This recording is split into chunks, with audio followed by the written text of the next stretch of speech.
Hello, I'm Terry Davis. Thanks for dropping into my YouTube channel. The channel's about me reading my poetry.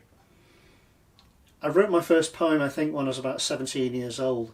It was back in the 1980s when comedy was dominated by men, and it was really, a lot of it wasn't funny, it was vulgar, mother-in-law jokes, that kind of thing.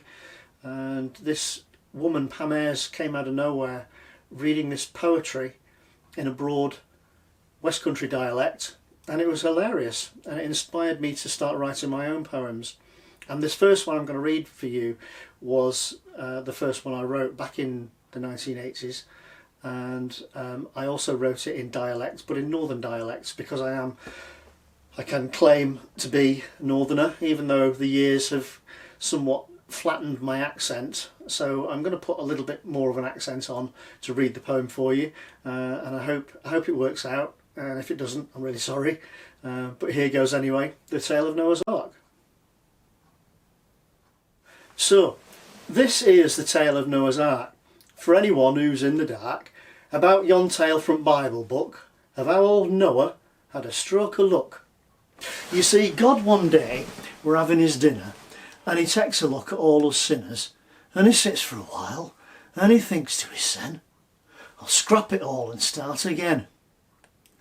So he looks him round for a decent man, and Noah turns out to be the one. So he takes him aside and he says, look lad, I'm gonna flood the world and end all bad.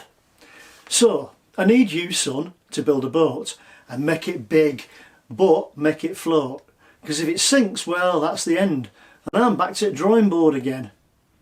See, I don't want to have to make new breeds, no trees or plants, so take some seeds, and when I've done, it'll be down to you to make the world all nice and new.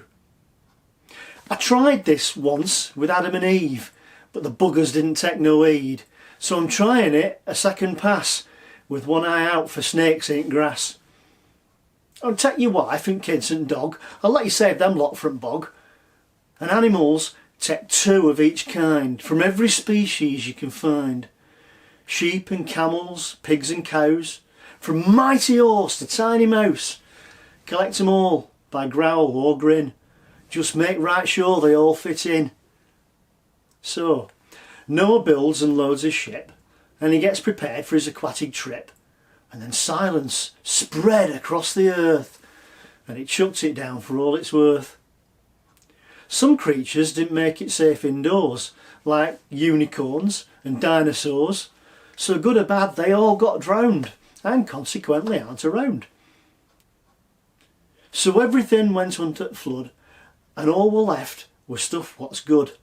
Houses, mountains, all were gone, and what remained were what God wants. So the world's destroyed in this here storm, but Noah's safe and family's warm, so they sail around and look for the sun, but everywhere the sky looks glum. But after a while the rain, it ceased, so Noah, he were right well pleased, and he sends a raven to fly around and see if it can spy some solid ground. So he waits for the bird and pleasant news, but it didn't come back, so he got the blues. So on they sailed and made a plan of how they might discover land. His next idea was send a dove, because they're bound up with trust and love, and this time bird it did come back. With a stick it found an Ararat.